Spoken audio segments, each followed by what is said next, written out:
말씀은 구약성경 창세기 4장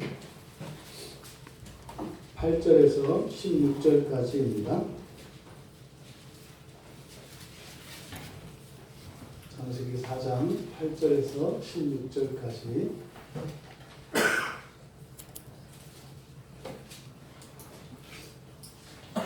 우리 한 목소리로 함께 읽겠습니다. 가인이 그의 아우 아벨에게 말하고 그들이 들에 있을 때에 가인이 그의 아우 아벨을 쳐 죽이니라. 여호와께서 가인에게 이르시되 네 아우 아벨이 어디 있느냐? 그가 이르되 내가 알지 못하나이다. 내가 내 아우를 지키는 자 아닙니까? 이르시되 내가 무엇을 하였느냐? 내 아우의 핏소리가 땅에서부터 내게 호소하느니라. 땅이 그 입을 벌려 내 손에서부터 내 아우의 피를 받았은즉 내가 땅에서 저주를 받으리니 내가 밭을 갈아도 땅이 다시는 그 효력을 내게 주지 아니할 것이요 너는 땅에서 피하며 유리하는 자가 되리라. 가인이 여호와께 아뢰되 내 죄벌이 지기가 너무 무거우니이다. 주께서 오늘 이 지면에서 나를 쫓아내시온즉 내가 주의 낯을 배웁지 못하리니 내가 땅에서 피하며 유리하는 자가 될지라. 무릇 나를 만나는 자마다 나를 죽이겠나이다. 여호와께서 그에게 이르시되 그렇지 아니하다. 가인을 죽이는 자는 벌을 7배나 받으리라 하시고 가인에게 표를 주사 그를 만나는 모든 사람들에게서 죽임을 면하게 하시니라. 가인이 여호와 앞을 떠나서 에덴 동쪽 롯 땅에 거주하더니. 잠시 기도하겠습니다. 하나님의 말씀이 진리로 깨달아지게 하시고 믿음으로 온전히 저희들 마음에 심겨지게 하옵소서. 그래서 참으로 진리와 함께 역사하시는 성령의 은혜를 경험하게 하옵소서. 예수님의 이름으로 기도하옵나이다. 아멘. 네, 주님의 이름으로 거룩한 주일예배 참석하신 여러분들을 진심으로 축복합니다. 오늘 이 거룩한 주일을 통하여 또 하나님을 예배하기 위하여 나온 여러분들 모두에게 하늘의 신령한 복과 따릉의 기름진 복들이 여러분들에게 부어지기를 진심으로 축복합니다. 설교의 제목은 살인을 막는 표입니다. 지난주에 이어서 우리가 창세기 4장 말씀을 나눠볼 것인데요.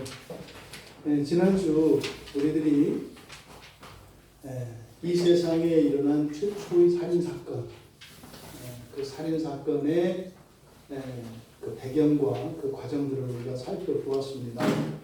그리고 가인이 가지고 있었던 그 마음과 그 유전자는 우리들에게도 그대로 심겨져 있다는 것이죠. 그래서 이런 조건들이 구비가 되어지면 이 세상의 모든 사람들은 다 그렇게 될 수 있다는 것입니다. 그래서요, 그런 사람이 되지 않는 것이 아니라 그런 조건이 우리의 삶 가운데 이루어지지 않도록 노력해야 합니다. 나는 절대로 무엇을 하지 않겠다. 그렇게 해서 되는 세상이 아니다 이 말이에요. 나는 이런 일은 절대로 하지 않겠다. 어느 누구도 그 일을 하기로 작정한 사람은 없습니다. 어느 날 문득 그런 일이 나에게 일어나고 지나보니 나에게 그런 일이 일어난 겁니다. 그래서 우리가 하나님을 예배하고 말씀을 보고 또 말씀에 순종하며 하나님을 의지하고 기도하는 이런 경건 생활들이 절대로 형식적이거나 헛된 것이 아닙니다.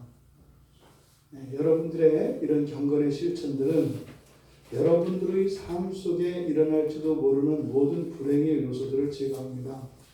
여러분의 지성이 아니라 여러분들의 정성과 노력이 아니라 여러분들을 능히 무너뜨릴 수 있는 마귀들이 여러분들의 삶 가운데 얼씬하지 말아야 된다 이 말이에요. 그러려면 여러분들이 신앙 안에 머물러 있어야 하는 것입니다. 그러면 안전하죠. 근데 신앙을 떠나서 여러분들의 힘으로 무엇을 어찌하겠다라고 하는 것은 마귀를 여러분들이 상대하겠다는 건데 그건 매우 무모합니다. 그것은 겪어보면 다 압니다. 내 힘으로 될 수 없다는 것을 알게 됩니다. 절대로 떠나면 안 됩니다, 여러분. 이제 그 가인의 살인 그 이후에 어떤 일이 일어나는가 우리가 이제 또 살펴볼 것인데 8절이 이제 가인의 동생 아벨을 죽인 이야기입니다. 들에 있을 때 가인이 그의 아우 아벨을 쳐 죽이니라. 형이 동생을 죽이는 일은 있을 수 없는 일입니다. 오늘날도 쉽지 않은 일입니다. 근데 이때 당시에는 더 말할 것도 없습니다. 이런 건 없는 거예요. 듣도 보도 못했던 거예요, 여러분. 네? 지금은 가끔 또 이렇게 뉴스나 이런 데서라도 보죠. 이런 건 아예 생각도 없던 거예요. 그러니까 이렇게 형제 간에 또 사람이 사람을 죽일 생각을 아예 안 해요. 아무리 사람이 나에게 피해를 끼쳐도 심하게 이야기하면 죽일 생각을 안 한다고요. 왜? 그런 게 없는 거거든요. 아예 없는 거예요, 그런 게. 그런데 그 사건이 일어났단 말이죠. 왜 살인자가 됐어요? 그것의 이유는 자기의 법 때문이라고 했습니다. 자기의 법. 자기가 세워놓은 법. 그래서 어떻게 해요? 우리들도 막 화를 내고 사람들에게 해치고 마음을 아프게 하고 하는 것이 뭐예요? 내 법 때문에 그래요. 내 법. 이건 안 된다. 이건 꼭 해야 된다. 이건 지금 해야 된다. 이거는 나중에 해야 된다. 이런 말도 안 되는 이런 법들이 다 있어요. 여러분 모두 다 법전을 다 가지고 있다고요. 그 법에 어긋나면 그것이 쌓이면 이렇게 사기로까지 간다. 그러면 그런 법이 없어야 되느냐? 법이 다 나쁜 거냐? 그렇지 않다고요. 사람들이 가지고 있는 자기 법 때문에 자기를 엄격하게 통제하고 규제하는 사람도 있잖아요. 나 안 하기로 했어. 내가 아내한테 술 끊기로 했어. 술 다시 마시면 내가 성을 바꾸기로 했어. 개씨로. 그러니까 나는 절대 안 먹을까. 뭐 이렇게 해가지고 자기 법을 지킨다고 이렇게. 그런 법이 다 나쁘진 않다 이 말이에요. 그런데 사실은 하나님의 법이 아닌 그런 모든 법들은 그럴듯해 보입니다만 그것이 어떻게 해요? 점점 해서 마지막으로는 사망을 향해서 가게 돼 있어요. 왜 그럴까요? 99개, 100가지 법이 있다면 99개의 법이 되게 선에 기여하고 유익한 것이고 덕스러워. 근데 그 중에 하나의 법에만도 저촉이 되면 어떻게 돼요? 그거 하나 때문에 살인돼요. 모든 게 다 그런 게 아니에요. 그래서 우리가 속죠. 그렇다면 이런 법들, 자기가 가지고 있는 법들, 그런 법들 가운데 그 법 때문에 살인을 하게 됩니다만 그 법 자체가 살인을 하게끔 하는 것은 아니에요. 다 그 법을 가지고 있는데 그러지 않으니까 말이죠.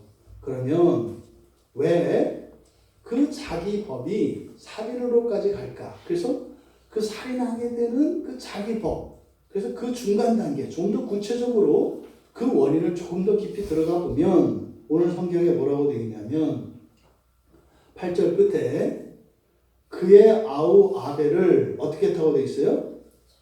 쳐 죽이니라. 쳐 죽이니라. 이게 우리말로는 그냥 뭐 때려서 뭐 이렇게 한 것처럼 보이잖아요. 그래서 쳐 죽인다 할 때 이 앞에 쳐라고 번역되어진 요 단어는 들고 일어났다 이런 뜻이에요. 들고 일어났다.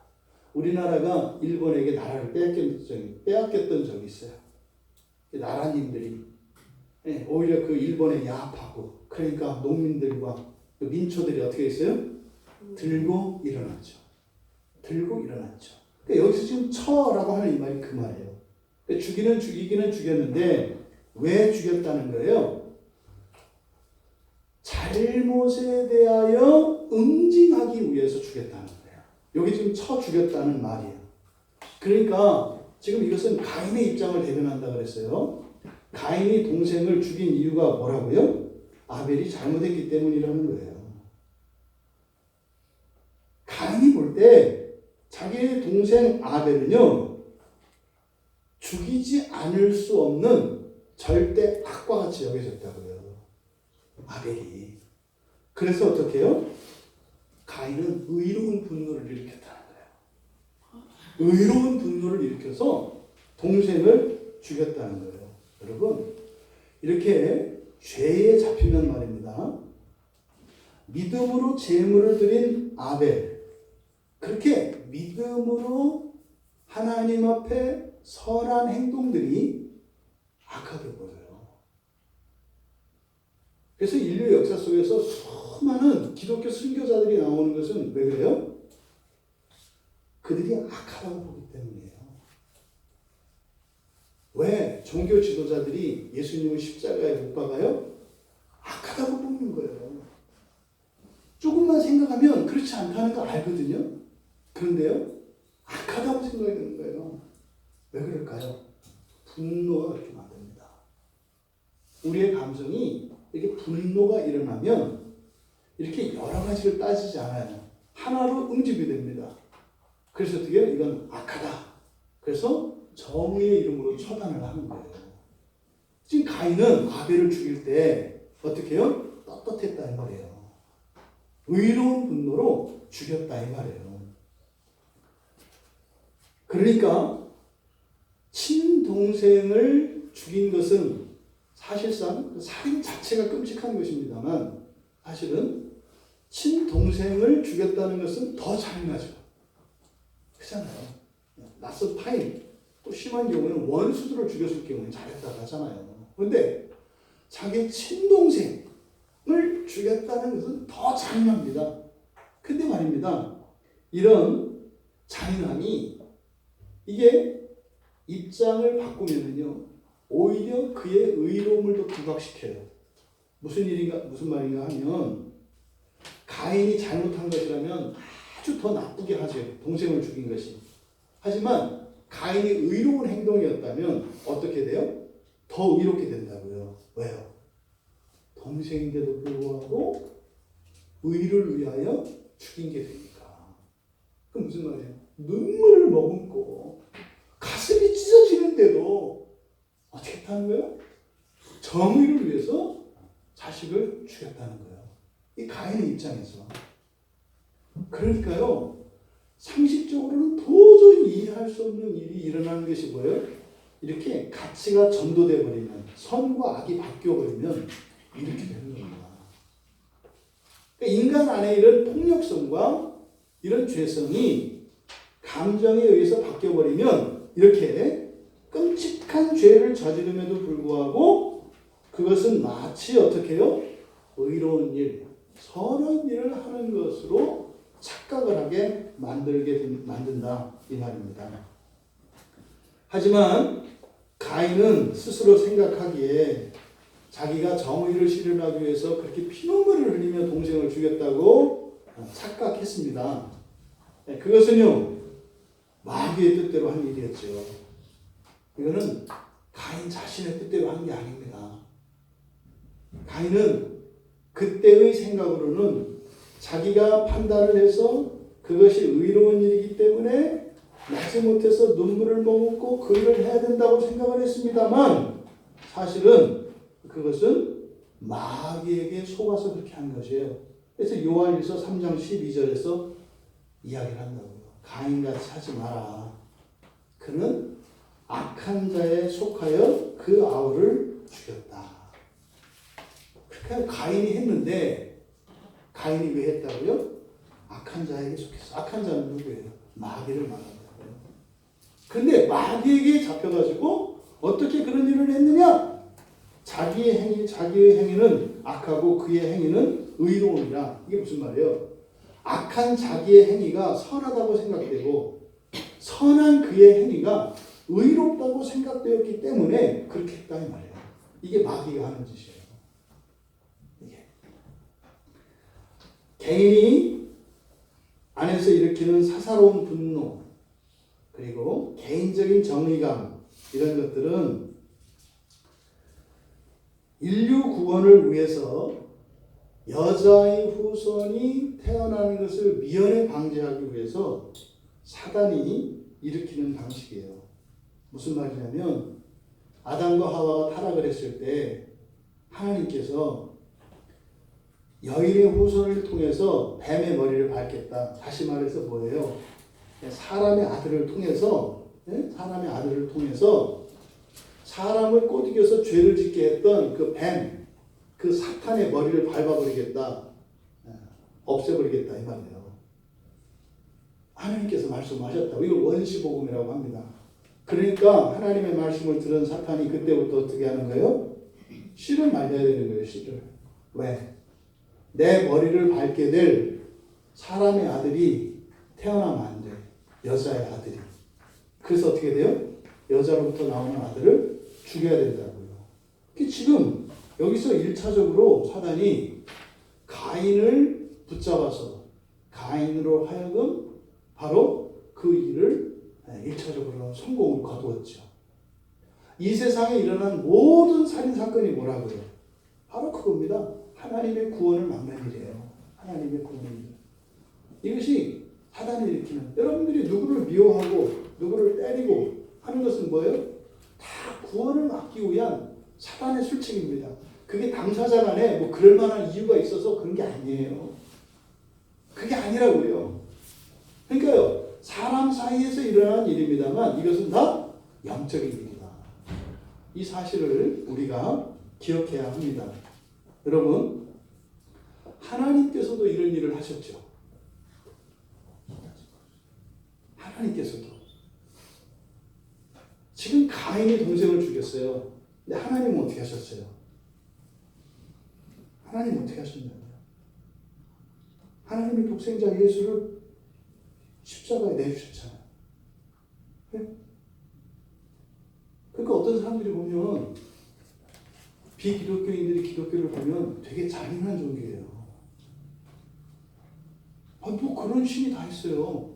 여러분 식구가 귀해요? 남의 식구가 귀해요? 내 식구가 귀해요. 사람도. 근데 또 뭐 세상 사람은 마귀 자식이라며. 그런데 마귀 자식을 살리려고 내 자식을 죽이는 하나님, 정신 나간 하나님이세요. 여러분, 그러니까 실감이 안 나잖아요. 여러분 집으로 해보시라니까. 여러분 아버님 어머님이, 예? 여러분 집에 원수가 있는데 그 집 아들 딸을 살리기 위해서 여러분을 잡아서 여러분의 심장을 뺀다고 생각해 보라니까요. 그런 아버지가 좋아 보이세요? 기독교가 그렇게 만만한 종교가 아니에요, 여러분. 안 믿어져요. 우리가 수혜자니까 좋죠. 사실은 뭐 누구도 상관없어. 나만 살려주면. 우리 그러잖아요. 입장을 바꿔서 생각해 보실까요? 왜? 우리가 구원받고 나면 그 아버지가 내 아버지예요. 그럼 보세요. 예수를 십자가에 못 박은 아버지가 여러분들을 십자가에 못 박지 않겠어요? 여러분, 아니 사탄의 자식들을 살리기 위해서 독생자를 십자가에 못 박아 죽게 하신 한 분이 여러분 아버지예요. 하나님 아버지. 그 하나님 아버지가 마치 도살장에서 다음 차례 누구를 잡을까 하는 것처럼 여러분들을 바라보고 있지 않겠냐고요. 끔찍한 거예요. 그런데 말입니다. 그런 일은 다시 일어나지 않아요. 왜요? 예수 그리스도 한 분이 그리스도께서 무한한 생명을 가지셨기 때문에 사실은요, 예수의 십자가 죽음이라고 하는 것은 바로 우리 모두의 죽음이에요. 우리 모두의 죽음이에요. 그러니까 언제 잡혀갈지 모르는 그 도축장에서 차례를 기다리고 있는 그런 동물들처럼 우리의 운명이 그랬다고요. 근데 우리의 그 죽음을 다 가져가셨어요, 예수님께서. 그리고 십자가에서 우리의 죽음을 당신께서 이루신 겁니다. 그래서 우리에게 그게 없어요. 그러니까 예수 그리스도의 심성이 부인이 되면, 예수 그리스도가 하나님이 아니면 그럼 어떻게 되는 거예요? 우리도 언제 죽을지 몰라요. 그래서 그 차례를 기다려야 된다니까요. 그러니까 예수님이 뭐 하나님이냐 아니냐 이게 지금 무슨 말을 하는지 몰라 사람들이. 예수를 믿는다고 하면서 나는 예수가 뭐 위대한 사람이라는 건 믿어요. 근데 하나님이라는 건 내가 안 믿어요. 이게 무슨 말이에요? 나도 십자가에 못 박혀 죽을 준비가 돼 있어 이 말이에요. 되게 뭐가 돼? 조금 조금만 아파서 막 죽겠다고 하면서. 그러니까 자기 입으로 자기가 말을 하는데 그게 무슨 말인지를 몰라. 여러분, 하나님께서 독생자를 십자가에 내어주셔서 죽게 하신 이것은 가인이 아벨을 죽인 것과는 정반대의 사건이죠. 가인이 아벨을 죽인 것은 뭐라 그랬어요? 구원의 일을 차단하기 위해서. 그죠? 구원의 일을 차단하기 위해서. 다시 말해서 뭐예요? 파멸과 분열과 죽이기 위해서 한 일이에요. 근데 하나님께서 독생자 예수를 십자가에 내어주셔서 죽게 하신 것은 뭐예요? 우리를 살리시려고. 우리를 살리시려고. 하나님께서 한 생명을 죽이실 말입니다. 그 한 생명의 죽음으로 수많은 생명들이 살아나요. 그 열매가 누구예요? 우리예요. 궁극적으로는 예수 그리스도의 십자가의 죽음으로 우리가 살았습니다. 또 역사적으로는 이 땅의 순교자들과 여러분들 집안에 또는 여러분 주변에 여러분들을 위하여 기도하고 여러분들의 구원을 위하여 눈물을 흘렸던 그 많은 전도자들과 그런 기도자들에 의해서 우리들이 오늘 살아있는 겁니다. 죽지 않고서는 살아나는 일 없습니다. 예수 그리스도가 참으로 나를 대신하여 죽지 않았다면 우리는 살 수 없습니다. 누군가가 나의 구원을 위하여 피를 흘리고 눈물을 흘리지 않았다면 오늘 나의 구원은 있을 수 없습니다. 여러분, 하나님께서 예수 그리스도를 십자가에 못 박은 것은 공의를 만족시키기 위한 것이에요. 공의를. 가인이 아벨을 죽인 것은 개인의 정의를 만족시키기 위해서 한 거예요. 공의를 만족시켰을 때는 수많은 생명이 살아나요. 개인적 정의를 만족시켰을 때는 사람들이 죽어나갑니다. 역사적으로 있었던 끔찍한 사건들이 많아요. 중세의 십자군 전쟁, 명분은 기독교였어요. 근데 그것은 공의를 만족시킨 게 아니죠. 사사로운 인간의 정의였습니다. 사람들이 세우는 법이었어요. 수많은 교회와 수많은 사람들이 죽어나갔습니다. 예수의 이름으로. 이거는 심지어 종교개혁기에도 종교개혁 이후에도 이런 일은 계속했습니다. 제가 스리랑카 갔다가 말씀을 드린 적 있죠. 스리랑카의 맨 첫 해에 선교 정탐을 갔다 와서 맨 처음에 한 일이 우리나라에 있는 스리랑카 노동자들에게 사죄하는 일이었어요. 기독교인으로서. 왜 사죄를 했냐면요. 스리랑카에 갔는데 그 나라에 아주 유서 깊은 절이 있어요. 절에 벽화를 새겨놨어요. 그 벽화가 뭐냐면 옛날 기독교인들이 이 나라에 들어와서 했던 잔악행위들을 그림으로 그려놨어요. 잊지 말자는 거죠. 기독교인들이 이 나라에 들어와서 우리에게 무슨 일을 저질렀는지를 잊지 말자. 벽화로 그려놨어요. 벽화로. 사람을요 막대기로 꿰요. 스리랑카 사람들은 기독교인들이 한 짓이에요. 개종하라고. 불교국가거든요. 힌두교하고 기독교로 개종하라고 꿰요. 입에 담을 수 없는 끔찍한 일들, 그게 벽화로 이렇게 있어요. 얼마나 그러니까 저는 그게 지옥인 줄 알았어요. 불교는 보통 아수라나 이런 지옥의 이런 무서운 모습들 있잖아요. 지옥인 줄 알았어요. 물어봤어요. 왜냐하면 이게 모자 쓴 사람들이 있는 거예요. 그게 이제 기독교인 그 제국주의자들이죠. 그 나라에 들어와서 예수 이름으로 말입니다. 너 예수 안 믿으면 이렇게 된다? 제가 1997년인가 하여튼 그때쯤 인천에 있는 공단에서 이렇게 이제 공단에 있는 노동자들을 같이 만나서 이렇게 같이 성경 공부하고 했던 적이 있어요. 집사 때. 그때 제가 이제 알던 어떤 교회가 있어요. 그 교회에 스리랑카 사람들이 한 70명에서 100명 모였거든요.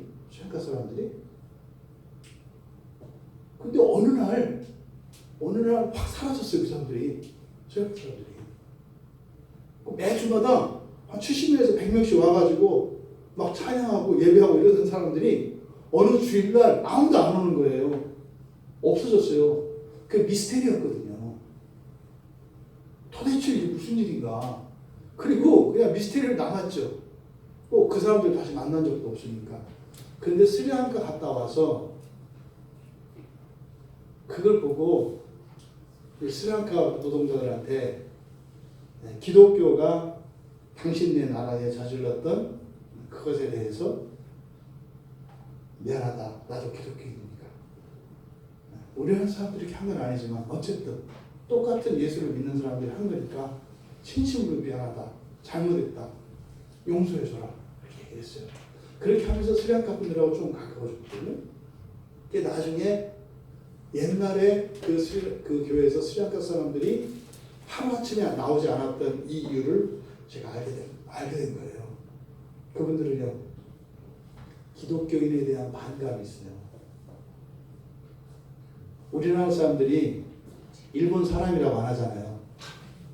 니은으로 명을 붙이잖아요, 주로. 그렇잖아. 그게 있어요, 기독교인들에 대한.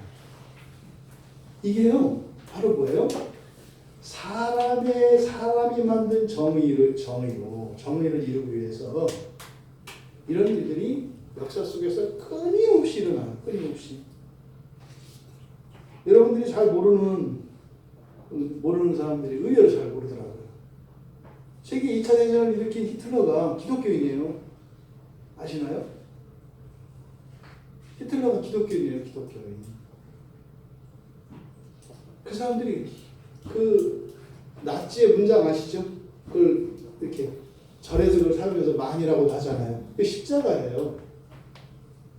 그게 그 나치의 문장으로 사용했던 그게 십자가의 한 종류라고요. 십자가의 종류가 많습니다. 히틀러도요, 기독교의 이름으로 그 못된 짓을 저지른 거예요. 유대인들을 아우슈비츠에 몰아넣고. 이게 기독교인이면서도 또 기독교인만 또 이렇게 하면 또 기독교인만 나쁜 사람 되잖아. 기독교인 아닌 사람이 나쁜 사람 더 많아요. 더 많아요. 네. 지금은 이제 러시아, 소련, 옛날 소련에 스탈린 같은 사람들 어마어마할 정도로 죽였거든요. 이 사람들은 어떻게 유물론자들이죠. 하나님, 신을 믿지 않는 사람들이에요. 그래서 신을 믿는 사람들을 무자비하게 죽인다고요. 세계에서 진짜로 사람 많이 죽인 건 중국 사람들이에요. 역사에 잘 안 나와서 그렇지. 600만 이런 거는 저리 가라요. 1000만, 2000만을 죽인 일들이 많아요. 중국 역사를 보면. 근데 이 모든 끔찍한 폭력행위와 살인과 전쟁 이런 것들이 왜 일어났다? 자기의 정의감 때문에. 정의감 뭐예요? 내 법을 반드시 지켜야 한다는 거예요. 여기 있는 이제 우리 자녀들이 그 부모들의 정의감의 피해자들이잖아요. 우리 자녀들이 다 부모의 정의감의 피해자들이잖아요. 너희들은 이렇게 안 하면 망한다. 너 이렇게 해야 산다. 그래서 막 잡았잖아. 죽지 않고 살아남은 거고 생명력 대단한 거예요. 우리도 한때 그랬어. 우리도 그때 살아남은 사람들 우리도. 이게 그래서 개인의 법 그 자체만이 문제가 아니라 사실은 그 법을 실현하려고 하는 의분을 일으키며 이 정의가 이게 무섭다고요. 어제 우리 청년들 공부하다가 요즘 남성 여성 대립하는 거 이걸 봤거든요. 영상 하나를 어제 봤어요. 이렇게 그냥 싸우는 게 목적이더만요. 싸우는 게 목적이에요. 여자는 남자가 싫고 남자는 여자가 싫어. 그러니까 법이 있어 보니까 그 여성들은 보니까 뭐예요? 남성들은 인간이 아니야. 지구에서 사라져야 돼. 멸종시켜야 될 종자야. 또 어떤 또 이제 그 남성들은 있더만요. 이 세상에 가장 쓸데없는 게 여자야. 그 사람들이 둘이 얘기를 하는데 이게 자기들이 무슨 얘기하는지 몰라 서로. 그러니까 옆에서 누가 끼어들어도 소용이 없어. 왜? 논리도 없고 주장도 없고 아무것도 없어요. 싸우기 위해서 싸우는 거야. 근데 목 쉴 때까지 내버려 둬야 돼. 그냥 싸우다가 가게. 이렇게 카메라 대고 그러면 안 돼. 그냥 내비둬야 돼. 그래 싸워도 재미가 없으니까 집에 갈 것 같아. 이게 뭐예요? 말도 안 되는 자기 법을 가지고 있어요. 이래야 된다. 그런데 이것을 어떻게 해요? 반드시 이것을 지켜야 한다. 열심히 해요. 열심히 해요, 여러분. 이게 성실한 거예요. 책임감이 있는 거예요. 근데 잘못된 자기 법을 이루려고 하는 그런 정의감이 이렇게 상황에 따라서 개인에 따라서는 분명히 차이가 있겠습니다만 끔찍한 형제 살인으로까지 이어진다는 겁니다. 그럼 보십시오. 지금 이렇게 제가 지금 설명을 한 내용은 쳐 죽인다 할 때 이 쳐 죽인다는 이 말의 의미가 그런 내용을 가지고 있다는 걸 좀 설명드린 거예요. 그럼 보십시오. 그 다음에 이제 죽였어요. 8절에서 동생을 죽이고 났습니다. 그럼 죽이고 난 뒤에 여러분 보통 상식적으로 어떻게 해요? 그래 자기가 아무리 그 옳은 일이라고 생각을 해. 그래서 해도 될 일이 있고 하면 안 되는 일 있잖아요. 동생을 죽였어. 그럼 최소한 조금이라도 뭐예요? 양심의 가책이라도 받고 미안한 마음이 있는 거죠. 찜찜한 거 있는 거죠. 원래 그렇잖아요. 하고 나면. 근데 가인을 보십시오. 그때 여호와께서 가인에게 나타나세요. 여호와께서. 그래서 물어보시는데 거짓말을 하는데 아주 대담하게 거짓말을 합니다. 하나님 앞에. 이제는 안색도 안 바뀌어요. 앞에서 화낼 때는 안색을 바꿨죠. 고개를 딱 떨궜잖아요. 눈을 또 깔았다 이 말이에요. 근데 이제는요. 빳빳하게 눈싸움 하려고 눈도 깜빡거리지 않아. 이제는 딱 쳐다봐 이렇게. 네? 하나님을. 그리고 나서 거짓말 한다고요. 뭐라고 그랬어요? 여호와께서 내 아우 아벨이 어디 있냐 이렇게 물어보신 거예요. 이 질문은 되게 완곡한 질문이죠. 그렇죠? 완곡한 질문이에요. 왜 그랬어? 이것도 아니야. 뭐 때문에 그런 거야? 이런 것도 직접적으로 물어보지도 않았어요. 뭐라고 했어요? 내 아우 아벨이 어디 있니? 이때 하나님 마음이 어떨까요? 하나님 다 아시거든요. 뒤에 내용을 보면 동생을 쳐 죽인 걸 알아요. 근데 가인 입장, 하나님이 볼 때는 가인 입장에서는 가인이 뭐예요? 악을 선으로 알고 선을 악으로 알았다고요. 그러니까 어떻게 해요? 가인도 피해자예요. 누구에게? 마귀에게. 그러니까 하나님이 야단 안 치세요. 왜? 가인도 속았거든요. 그래서 그것을 깨우쳐 주시려고 하나님이 가인에게 물어보세요. 내 아우 아벨이 어디 있니? 사실상 이 일이 일어나기 전에 바로 전에 뭐라 그랬어요? 죄가 문 앞에 엎드려졌다. 너 사람 죽인다. 조심해라. 경고해 줬거든요. 그랬는데 동생을 지금 죽였잖아요. 그런데요. 지금 하나님이 말씀으로는 점잖게 내 아우 아벨이 어디 있느냐. 이렇게 하시는 이유는 뭐예요? 딱 하나예요. 가인이 잡혀있기 때문에. 뭐에게? 마귀에게 잡혔기 때문에 자기가 한 일이 무엇인지 모르기 때문에 하나님이 기회를 주시고 완곡하게 말씀을 하신 거예요. 그런데 하나님 마음은 이거를 성경에 나타냈어요. 여기 보면 하나님께서 여호와 하나님께서 얼마나 마음이 찢기시고 그 아픈 그 감정이 고조되었는가를 강조하기 나타내기 위해서 여호와를 강조해요. 우리말 성경에서도 보십시오. 9절의 앞에 여호와께서 가인에게 이렇게 되어 있잖아요. 근데 이게 우리 문장으로는 자연스러운 문장이에요. 이게 그렇잖아요. 누가 누구에게 이렇게 말했다. 그냥 자연스러운 일반적인 어순이잖아요. 그런데 성경에서는 주어가 이렇게 앞에 나오면 이거는 굉장히 강조하는 거예요. 이렇게 안 쓰는 문장이에요. 그러니까 지금 이 말씀, 이게 질문을 던지는 여호와의 마음이 지금 어떠한 건지를 지금 표현하기 위해서, 그걸 나타내기 위해서 여호와를 앞에 두어서 강조합니다. 거기다가 또 하나, 지금 이 본문에 보면 말이죠. 8절에서부터 11절까지 계속 반복되는 단어가 있어요. 그럼 봐보세요. 뭐가 계속 나오나요? 아우예요, 아우. 동생. 네 동생, 네 동생, 네 동생, 네 동생. 아우가 여기서 6번이나 나와요. 그러니까 뭐요? 여호와 하나님이 가인의 내 동생, 야, 네 동생 이게요 안에서 내 아들 치는 거예요. 근데요, 그 말씀하지 않으시고 만곡하게 물어보세요. 내 아버지는 어디니? 내 아버지는 어디니? 이거 사실 뭐예요? 너 왜 그랬니? 너 그건 아니었다. 네가 무슨 일을 한 줄 아니? 어쩌다 이런 일을 저질렀니? 이런 말 해요, 사람들이. 언제? 사랑하는 아들, 딸이 감옥에 갇히거나 어떤 사고를 치거나 큰 불행을 당하고 난 뒤에 사고 터지고 난 뒤에 가서 그래. 왜 그랬니? 왜 그랬어? 돌이킬 수가 없어. 그게 내 아버지 어딨니? 이렇게 물어보시는 거예요. 가인은 자신의 동생을 죽인 이 사실을 아무도 모를 거라고 생각을 해요. 아무도 모를 거라고 생각해요. 들판에 나가서 혼자 한 거니까.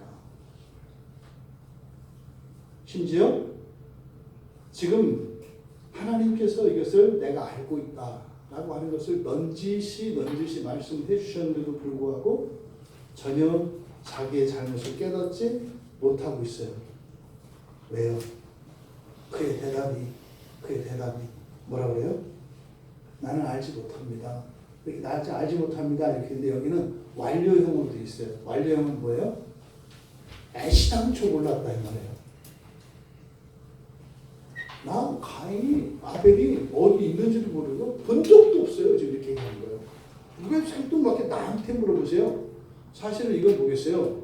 가인이 여기서 나는 알지 못합니다. 이거는 이전부터 아벨을 몰랐다는 거예요.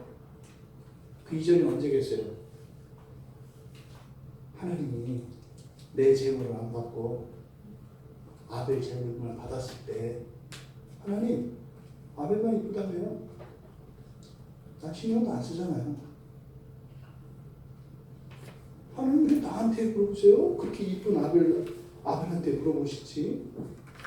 전 그때부터 저 같은 것이 어떻게 하나님하고 관계나 있어요? 저 하나님하고 관계가 없잖아요. 왜 저한테 물어보세요? 이렇게 얘기하는 거예요. 나는 알지 못합니다.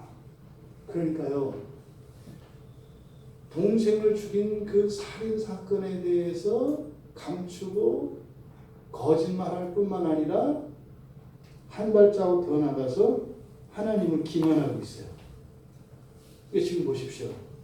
가인의 이런 담대한 모습과 가슴을 끓이시며 가인에게 회개를 할 수 있도록 기회를 주시고 있는 하나님이 명백하게 대조가 돼요. 피도 눈물도 없는 것 같은 가인.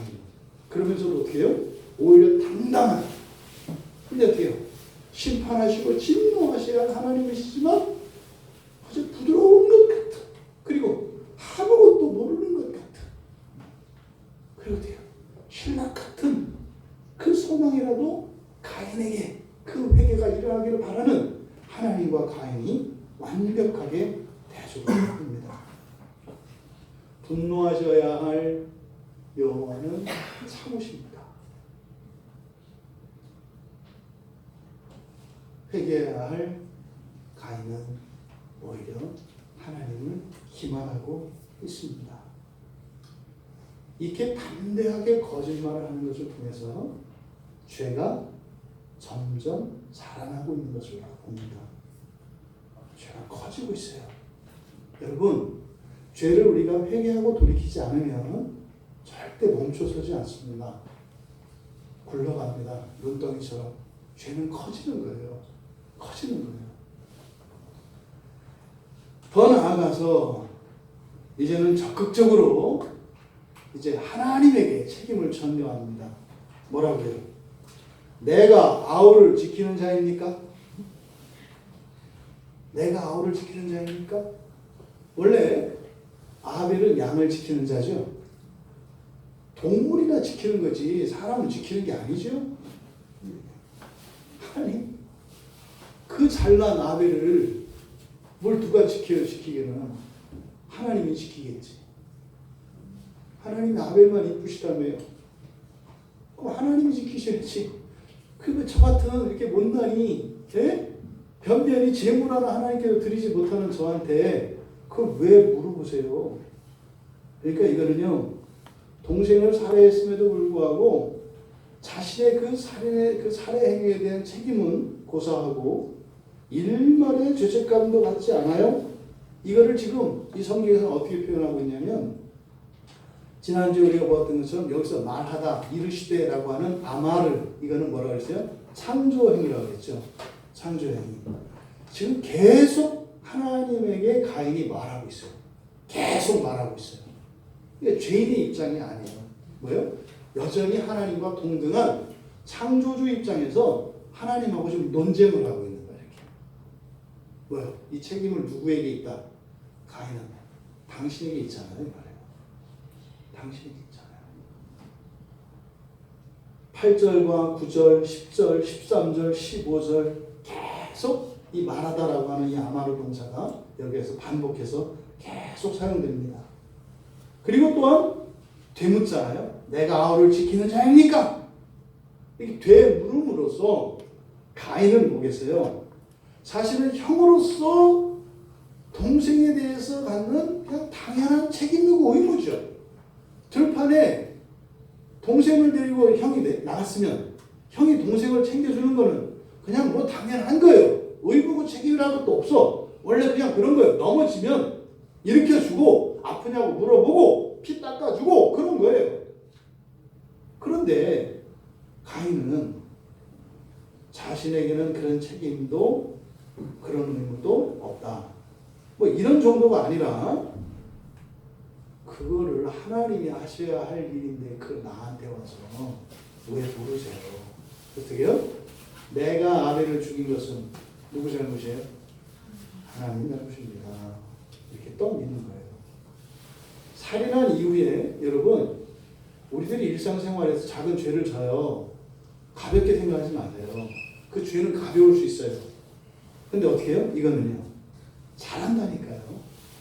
잘해요. 나중에는요, 그 죄가 나를 삼켜버려요. 절대 가볍게 보시면 안 돼요, 죄는. 어떤 것도, 죄는요, 가볍게 와요. 왜요? 여러분들의 힘으로 통제할 수 있을 만큼 와요. 저 같은 것이 어떻게 당신을 넘어뜨리겠어요? 이 정도는 당신이 마음만 먹으면 할 수 있잖아요? 그렇게 온다고요.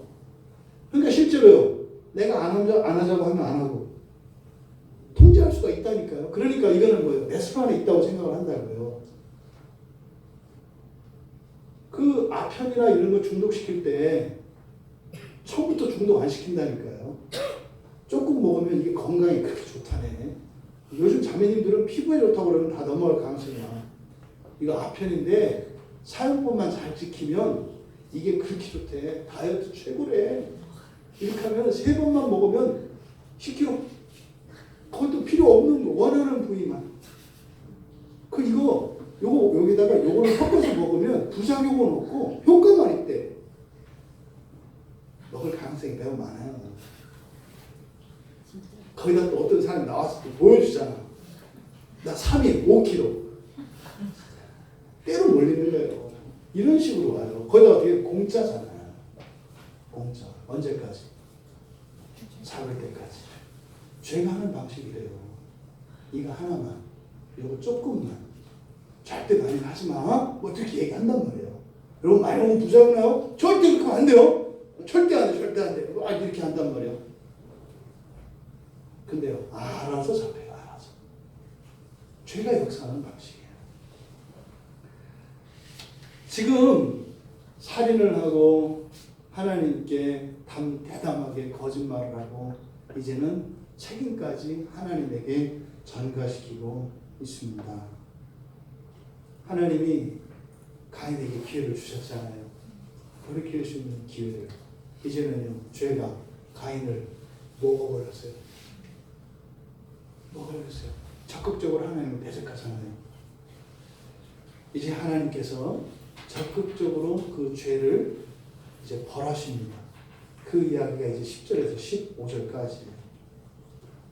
이렇게 회개하지 않고 끝까지 버티는 가인은 여호와로부터 이제는 그의 범죄 행위에 대해서 추궁을 받습니다. 이르시되 너 무슨 짓 했어? 내 동생 아벨이 어디 있니? 이렇게 물어볼 때하고 어쩌도 다르고 완전히 다르죠. 우리말로는 내가 무엇을 하였느냐 아니요. 이놈아 너 무슨 짓 했어? 너 무슨 짓 했어? 내가 지금 모르고 너한테 묻는 줄 알아? 너 무슨 짓 했어? 그러면서 말씀하시죠. 내 아우의 핏소리가 땅에서부터 호소한 줄 내가 다 봤다는 거죠. 여기다가 우리말 성경에는 그냥 핏소리 이렇게 되어 있습니다만 피를 복수형으로 쓰고 있어요. 그러니까 여기서는 핏소리가 호소한다. 뭐요? 피가 부르짖는다 이런 뜻이에요. 근데 이거를 복수형으로 썼어요. 뭐겠어요? 그대로 하면 피들이 내 아우의 피들이 땅에서부터 부르짖어. 동생을 직접 죽인 가인은 이게 무슨 말인지 알아요. 여러분 사람이 한 번에 죽지 않습니다. 동생 아벨이 분명히 죽을 때 피를 흘렸을 거예요. 아브라함이 데려가서 제물로 드렸던 이삭이 양과 같이 가만히 있었던 게 아니었을 거예요. 아벨은 어떻게 했을까요, 여러분? 도망갔을 겁니다. 피를 흘리면서 도망갔을 거라고요. 그러면 한 자리에서 죽지 않았을 거라고요. 피를 흘리면서 뚝뚝뚝뚝 흘리면서 도망갔을 거라고요. 피들이 부르신다고 하면서 이걸 나타내는 거예요. 가인이 동생을 죽일 때 그 장면이 얼마나 처참했던가 하는 것을 피들이 부르짖는다. 내 아우의 피들이 부르짖는다. 내 아우의 몸에서 피 한 방울 한 방울 떨어져 나왔던 그 피들이 지금 울부짖고 있다. 하나님께서는 가인의 그 일이 얼마나 자랑무도한 것이었는가를 지금 노골적으로 지적을 하시는 거예요. 추궁하시는 거죠. 여러분 여기서 우리가 한 가지 얻을 수 있는 놀라운 사실이 있습니다. 성도들의 피는 소리를 낸다는 거예요. 성도들의 피는 소리를 낸대요. 성도들의 피는 하늘의 성전에까지 메아리 칩니다. 그래서 이 땅의 그리스도인들의 죽음은 하나도 헛되지 않습니다. 그리스도인들의 죽음을 통하여 이 세상에 있는 악이 소멸되는 것입니다. 왜요? 하나님께서 하나님 백성의 그 피들의 소리를 들으시고 반드시 이 땅에 도수하시거든요. 복수하신다고요. 그래서 악을 멸합니다. 여기서 지금 하나님께서 저주를 내리세요. 여기서 눈여겨봐야 되는 게 있습니다. 11절에서 이제 저주를 받는데 어떻게 저주를 받는가? 땅이 그 입을 벌려 내 손에서부터 내 아우의 피를 받았은즉 내가 땅에서 저주를 받으리니. 누가 저주를 받아요? 누가? 가인이. 그렇죠? 11절에 내가, 그죠? 내가 저주를 받으리니. 어디로부터? 땅으로부터. 그 저주는 앞에 창세기 3장 17절에 한번 가보십시오. 창세기 3장 17절 그 앞에 가면 아담과 하와가 범죄한 이후에 저주가 내려지거든요. 근데 17절에 보면 아담에게 이르시되 내가 네 아내의 말을 듣고 내가 네게 먹지 말라 한 나무의 열매를 먹었은즉 땅은 너로 말미암아 저주를 받고 너는 내 평생에 수고하여 그 소산을 먹으리라. 이제 아담에게 저주가 내려졌는데 그때는 저주가 내려지는 방식이 어떤 방식으로 저주가 내려졌어요? 땅에게 저주를 내려서 저주받은 것의 열매를 먹는 방식으로 저주를 내리셨죠. 이해되시죠? 그런데 지금 가인에게는 저주가 누구에게 내려졌어요? 이제는 가인에게 직접적으로 내려졌어요. 그러니까 맨 처음에 땅에 내려졌던 저주가 어디로 옮겨갔어요? 가인에게 옮겨갔죠. 아담의 범죄로 인해서 하나님이 아담을 저주하셨는데 아담을 직접 저주하신 게 아니라 어떻게 해요? 땅의 저주에서 그 저주의 열매를 하게 하셨다고요. 그런데 가인이 피를 흘려서 죽게 함으로써 그 땅에 죄 없는 피를 흘리니까 그 저주가 어디로 갔어요? 그 땅에서 없어졌네요. 그죠? 어디로 갔어요? 가인에게로.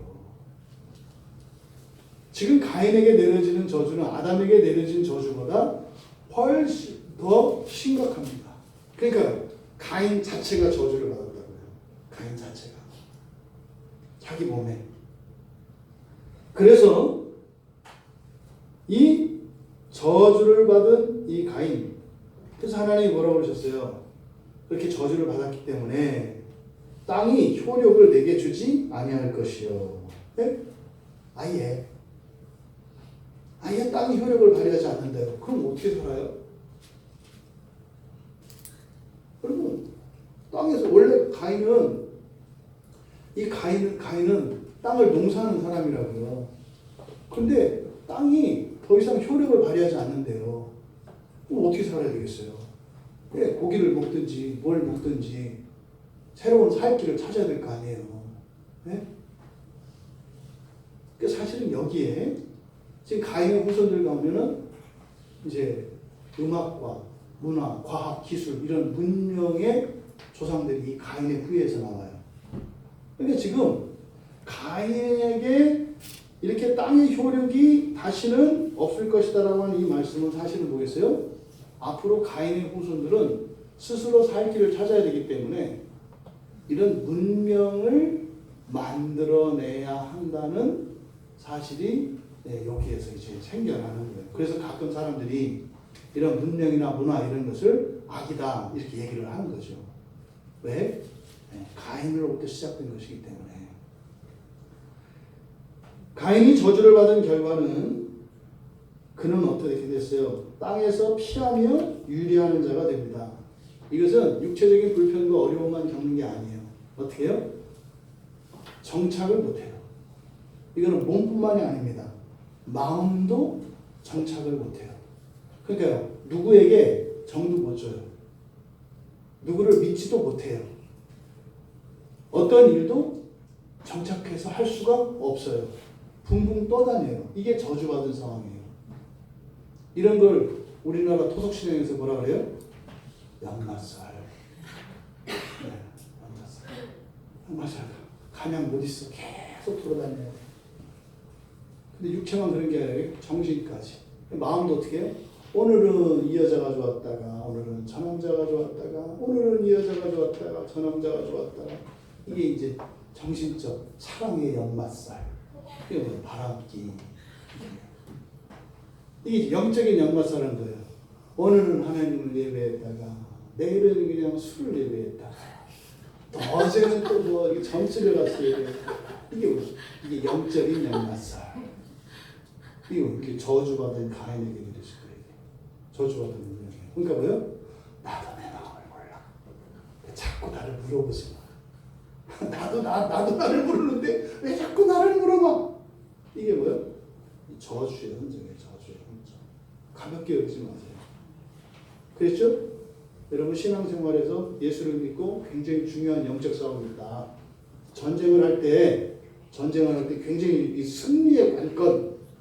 옛날 우리나라가 그 북한에게 중공군이지 사실은. 중공이 막 밀고 와가지고 우리나라 먹혔잖아요. 그래서 밀고 올라갔던 결정적인 사건이 뭐예요? 인천 상륙작전. 인천 상륙작전이 왜 중요해요?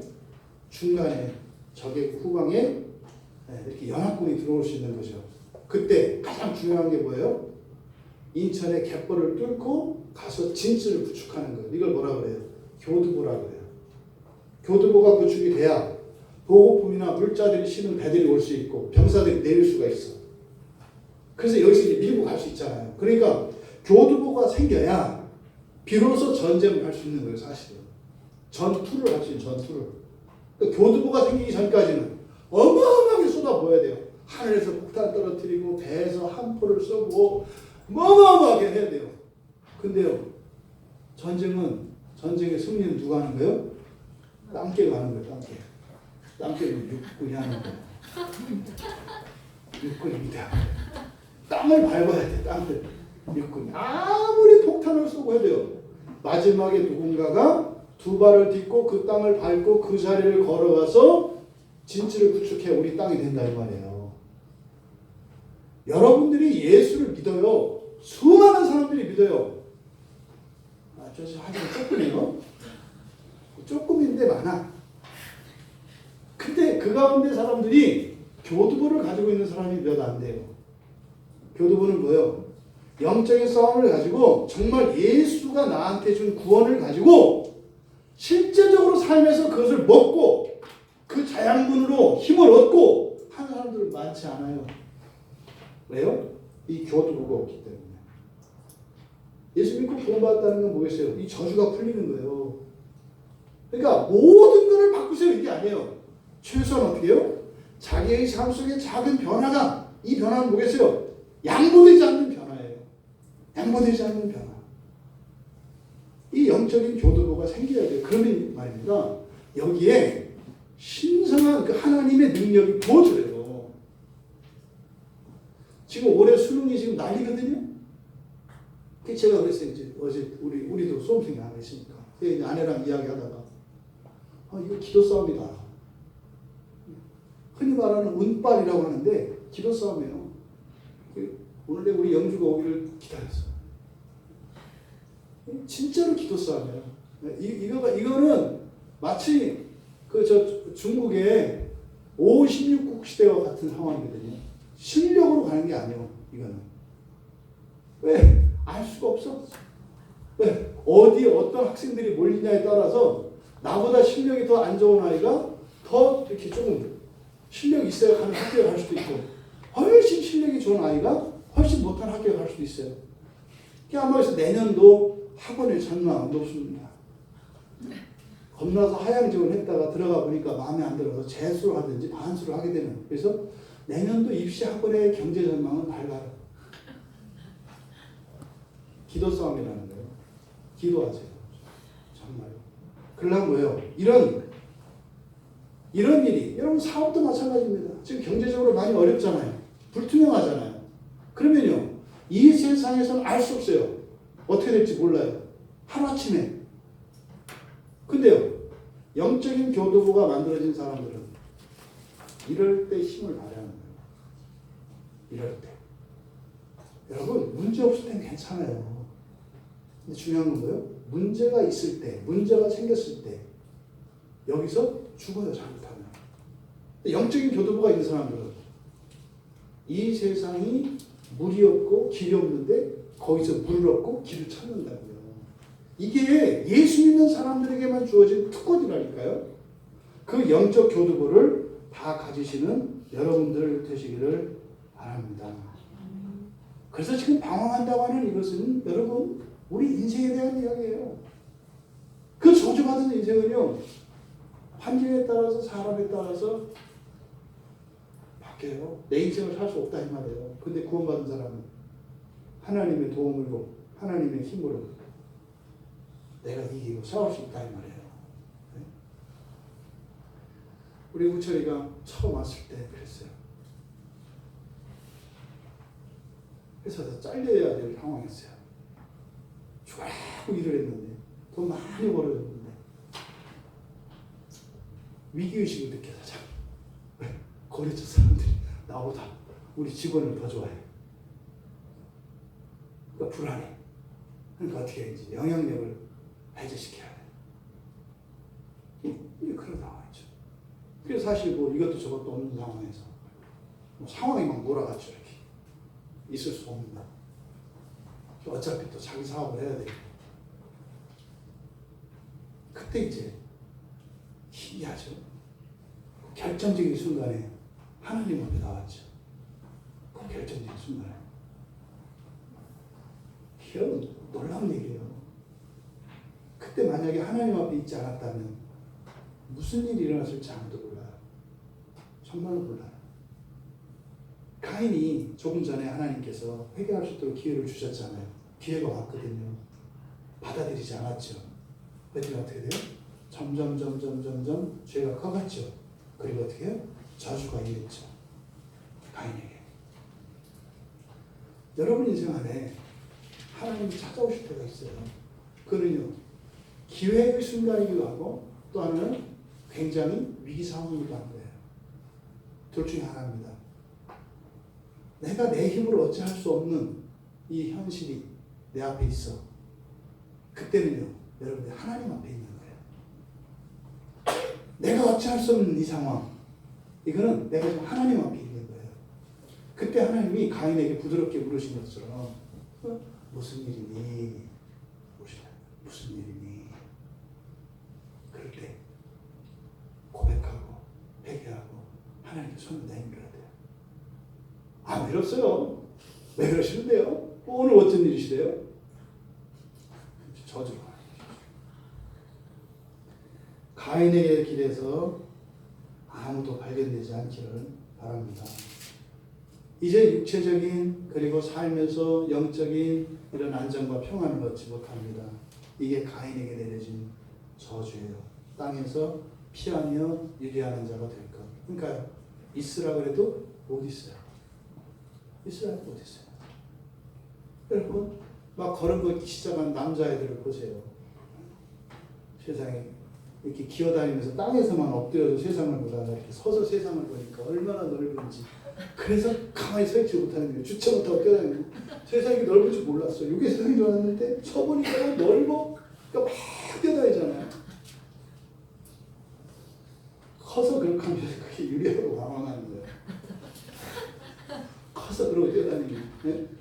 축구 선수도 아닌데 그렇게 뛰어다니면 안 되지. 이제 가인은 더 나아가서 여호와께 항변을 합니다.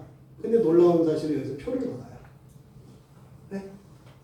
그 저주가 내려졌거든요. 근데 가인이 여기서 약간 이렇게 좀 회개한 것 같은 모습이 보여요. 아레데가 뭐예요? 이게 아마를 말하는 거예요. 아레데. 그냥 쓴 거 아니에요. 뭐라는 거예요? 회개한 거? 아니다. 회개한 거 아니다. 말하되. 뭐예요? 하나님 의견이 있습니다. 이렇게 얘기하는 거예요. 지금 하나님 의견이 있습니다. 이럴 때가 아니에요. 그냥 무릎 바짝 꿇고 죽었습니다. 이렇게 해야지. 하나님 질문 있습니다. 그러면서 뭐라고 해요? 제 벌이 너무 무겁다고 생각합니다.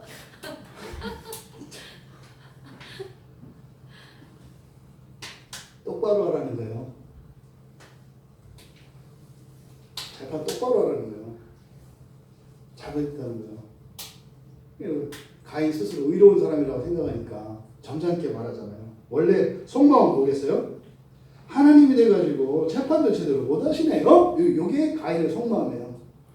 근데 가인은 어떻게 했어요? 나는 의로우니까 이러면 안 되지. 죄벌이 치기가 너무 무거우니까 속으로 그렇게 했죠. 아유, 역시 나는 참을성도 많고 인격적이야. 여호와의 저주가 부당하다는 거예요. 잘못했다는 거예요. 그래서 여기서 죄벌이 원래 무겁습니다. 이렇게 할 때는 사실은 하나님 제가 잘못한 거 맞는데요.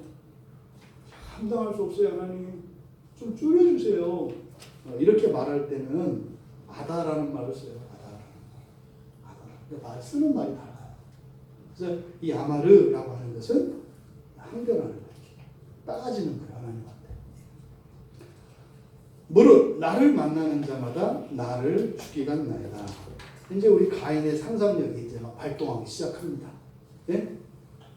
상상력이 무릇 나를 만나는 자마다 나를 죽이겠나이다. 하하. 여러분 이 세상에 살인이라는 게 있다고요, 없다고요? 그런 거 있는지도 몰라요. 가인만 알아요. 가인만.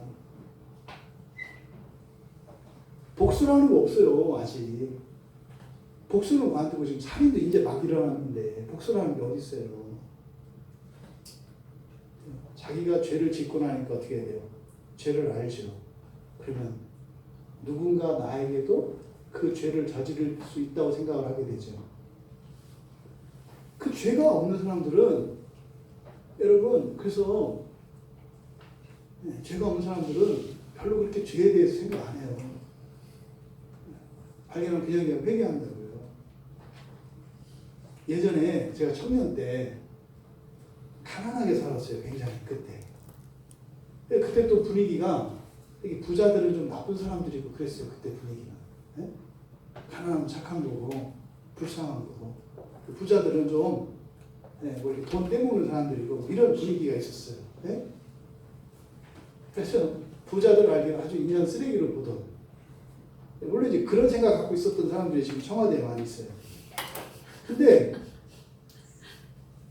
그때 제가 그 고정관념을 깨게 됐던 이유가 제가 아는 친구가 이제 그 상류층의 자제였어요. 우리나라. 그래서 그 친구 때문에 무슨 뭐 정말 뭐 그룹의 뭐 아들, 손자, 뭐 이렇게 높은 뭐 장관의 뭐 누구, 뭐 국회의원 이런 아이들하고 이렇게 교제를 할 기회가 있었어요. 제가 만난 아이들은 되게 착했어요. 물론 우리끼리니까 그런지 모르겠지. 이렇게 친구들끼리니까. 굉장히 순수하고요. 잔머리 안 쓰고요. 누가 어려움이 있잖아요. 그러면 그냥 지갑 다 털어가지고 그냥 줘요. 모자라? 그럼 전화해서 이렇게 해결해요. 밥 먹으러 가서 신발 끝내고 이런 거 없어요. 그러니까 이런 부정적인 이런 것들 있는 사람들이 머리가 바빠요. 막 계산해야 되거든요. 이거 계산 저거 계산 막 해야 되니까. 가인의 머릿속에 죄가 들어오니까 이제는 세상이 복잡해져요. 이거 뭐요? 복수까지 생각을 해요. 머리가 굉장히 좋은 사람이에요. 살인해서 거기에 복수 이것까지. 그래서 여기서 사실은 하나님께서 율법을 주시죠. 율법이 만들어지는 거예요. 뭐에 대해요? 복수를 금지하는 거죠. 복수하지 말라는 거죠. 그래서 그런 가인에게 안심을 시켜줘요. 그러니까 가인은 이미 살인을 했던 사람이잖아요. 그러니까요.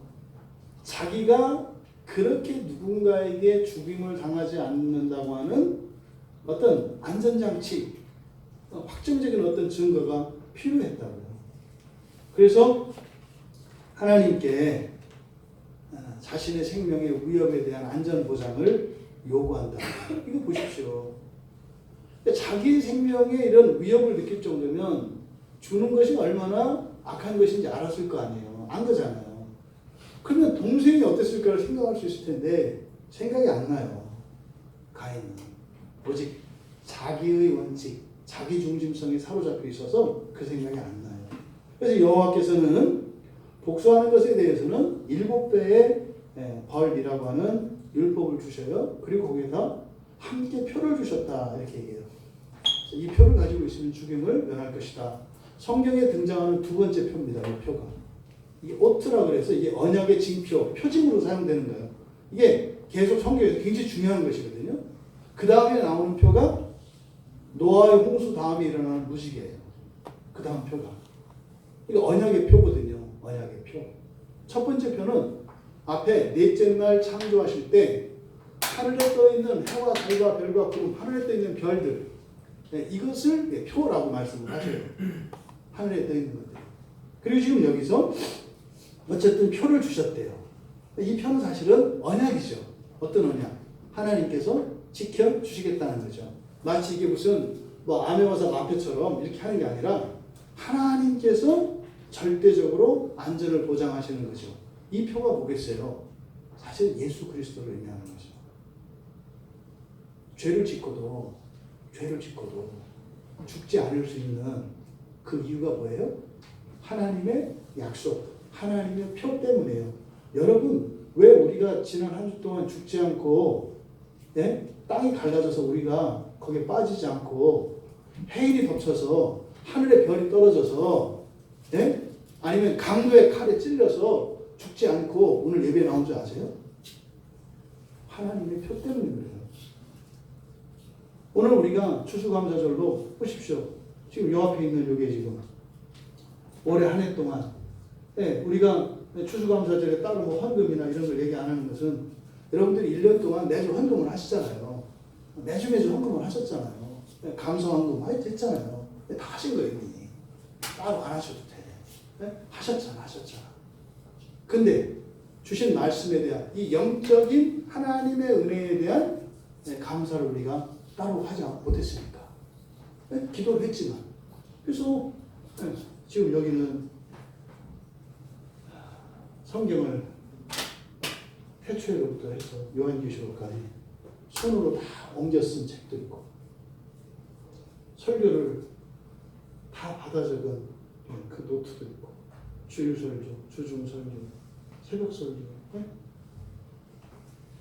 또 제가 올해 했던 설교문들도 있고, 또 하나님께 감사하다고 일일이 1번, 2번, 3번 100가지가 넘는 그 감사의 제목들을 쓴 편지들도 있고, 또 일상 가운데에서 하나님의 말씀이 날마다 새롭게 하시고, 내 일상의 때들을 벗겨주시고 날마다 새롭게 하시는 일상의 일기도 있고, 지금 엄청난 거죠.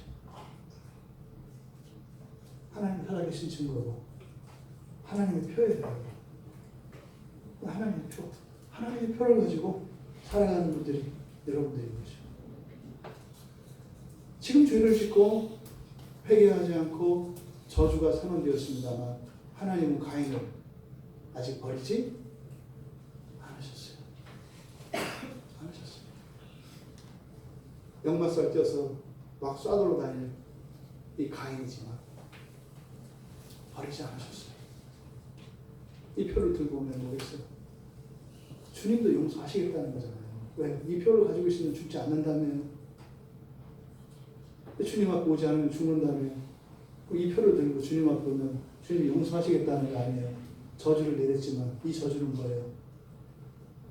돌이키기 위해서, 살리기 위해서, 다시 막힘없는 그 사랑의 교제를 누리기 위해서 하나님이 주신 거죠. 사실상 가인이 요구해서 가인의 안전보장을 위해서 주었습니다만, 사실은 이 율법과 이 표라는 것은 사실은 뭡니까? 가인의 마음이 그렇게 악독해지지 않도록 붙잡는 표죠. 살인자는 가인이에요. 그 가인이 다시 또 다른 살인을 하지 않도록 하나님께서 붙잡으시는 거죠. 이게 1차적인 목표죠. 그런데 가인은 어떻게 합니까? 그 뒤에 이제 살인자가 되었고, 그리고 저주를 받았고, 하지만 표를 받은 가인, 그러면 거기서 돌이키고 하나님 앞에서 엎드려져서 하나님과 함께 잘 살았습니다, 이런 해피엔딩일 텐데, 끝에 가서 뭐라고 해요? 14절에서 오늘 이 지면에서 나를 쫓아내시원즉. 누가 쫓아내요?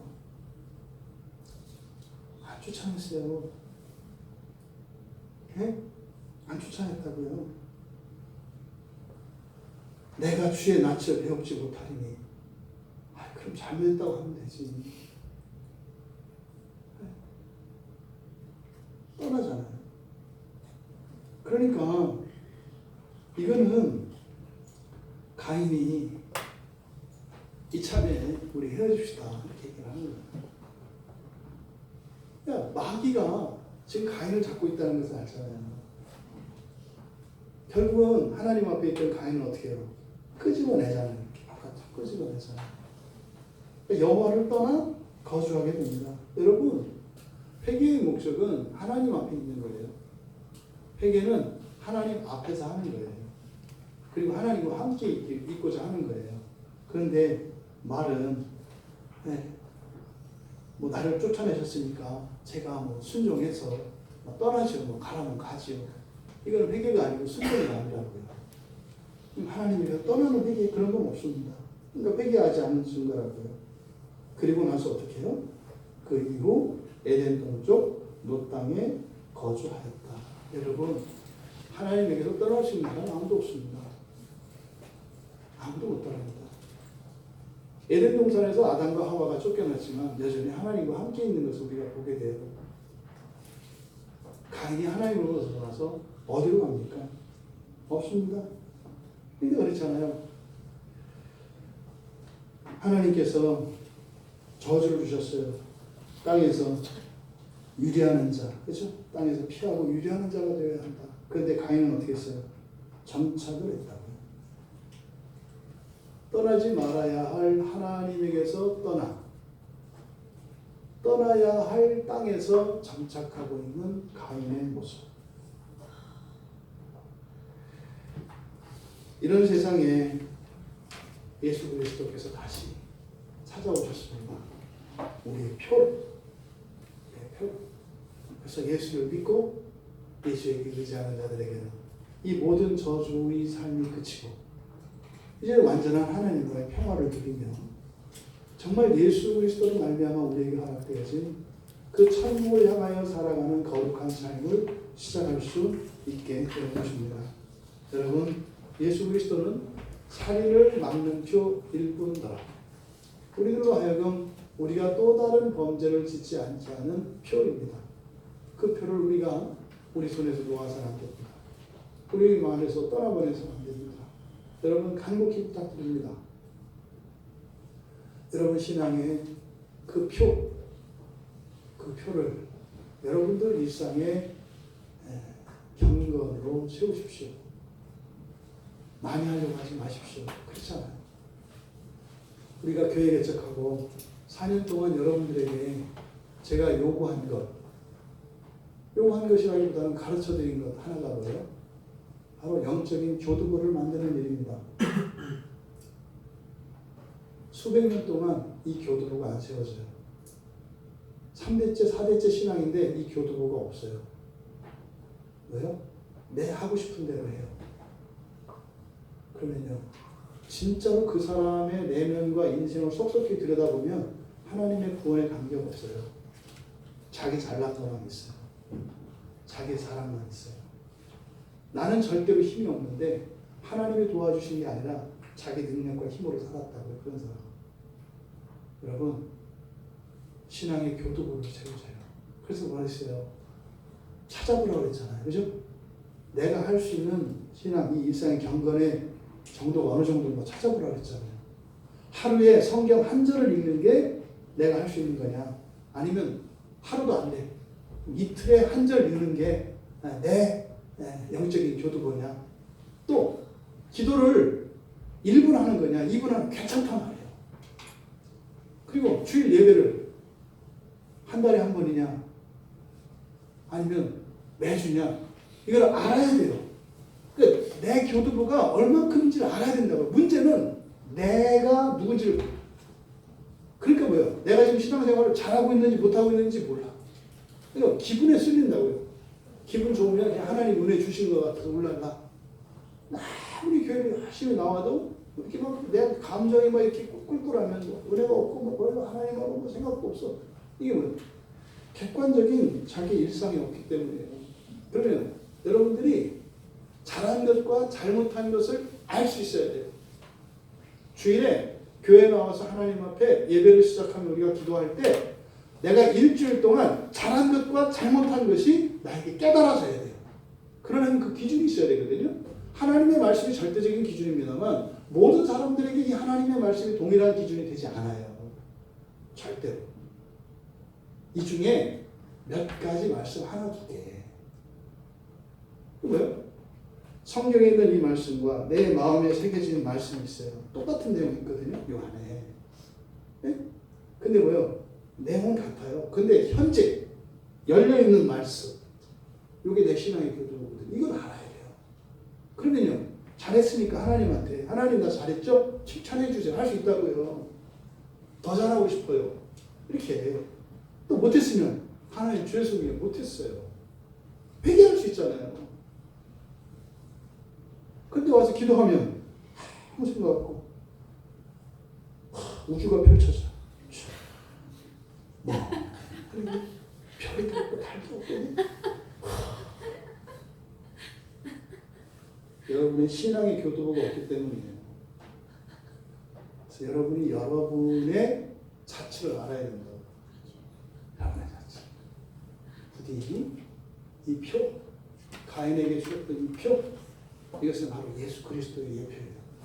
예수 그리스도를 믿고 그 표로 살아가시는 여러분들. 그래서 여러분의 일상 속에 이런 신앙의 경건이 세워지는, 그래서 날마다 주님 때문에 정말 신나고 재미있는, 예? 다른 이런 것들에 빠지지 않고 정말 주님 때문에 재미있는 그런 인생을 모두 다 살아갈 수 있게 되기를 주님의 이름으로 축원합니다. 우리 말씀을 생각하며 기도합시다. 가인에게 조차 표를 주신 하나님이세요. 그러면 여러분은요, 끝까지 그 독사마냥 머리를 똑바로 세우고 있는, 눈 똑바로 뜨고 하나님을 쳐다보고 덤비는 가인에게도, 쓸데없는 걱정하고 있는 가인에게도 표를 주신 하나님, 하물며 여러분들에게는 어떤 표를 주셨겠어요? 여러분 인생에 이렇게 걱정이 많고 근심이 많으세요? 미래에 대한 두려움과 여러분 안에서 역사하는 죄 때문에 그렇게 어쩔 줄 몰라 하세요? 여러분에게 표가 있습니다. 그 표를 의지하셔야지. 그 표, 신앙의 힘, 믿음의 힘, 그걸 의지하셔야지. 하나님, 나에게 예수 그리스도 영광스러운 이름을 주시니 감사합니다. 약속을 주시니 감사합니다. 그 힘으로 살게 하옵소서, 그 안에서 살게 하옵소서. 우리 같이 기도합니다.